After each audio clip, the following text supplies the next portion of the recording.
నమస్కారం. మన భారతీయ సంస్కృతిలో ప్రతి పండుగకు ఒక అద్భుతమైన కథ, లోతైన తాత్పర్యం ఉంటుంది.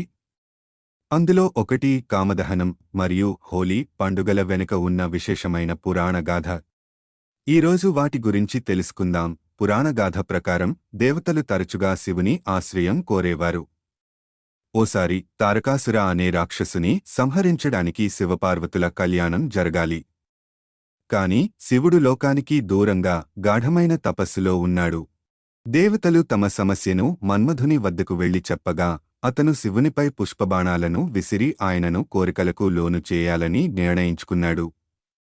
ఫాల్గుణ పౌర్ణమి రోజున మన్మధుడు తన అమోఘమైన పుష్పబాణాన్ని శివునిపై ప్రయోగించాడు. కాని తన తపస్సుకు అంతరాయం కలిగించారన్న కోపంతో పరమశివుడు తన మూడవ కన్ను తెరిచి మన్మధుణ్ణి భస్మమయ్యేలా చేశాడు. ఆ ఘోర దృశ్యాన్ని చూసిన రతి దేవి కన్నీటి పర్యంతమై పరమశివుని కోరింది. ఆమె భర్తను తిరిగి జీవితం ఇవ్వమని వేడుకుంది.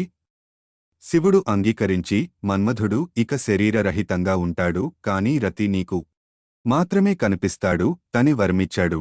ఇప్పటినుంచి మనం కామదహనం పేరుతో ఈ పండుగను జరుపుకుంటూ క్షణికమైన కోరికలను దహించి మన జీవితాన్ని సద్గుణాల బాటలో నడిపించుకోవాలనే సందేశాన్ని పాటిస్తాం. కామదహనం తర్వాత హోలీ పండుగ రాబోతోంది.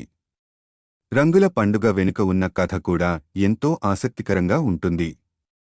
అనుమానం కలిగిన చిన్నతనంలో శ్రీకృష్ణుడు తన నల్లని రంగు గురించి తల్లితో మాట్లాడుతుంటాడు.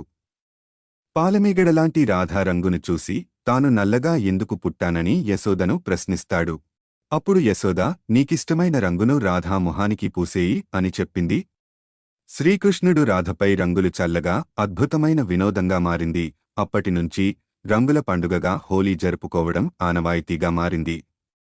రంగుల పండుగ కేవలం వినోదం మాత్రమే కాదు, జీవితం రంగులమయం కావాలని, అందరిలో స్నేహభావం పెరగాలని తెలియజేస్తుంది. ఈ కథల గురించి మీ అభిప్రాయాలను కామెంట్స్లో చెప్పండి. ఈ కథనాలు మీకు నచ్చితే లైక్, షేర్, సబ్స్క్రైబ్ చేయండి.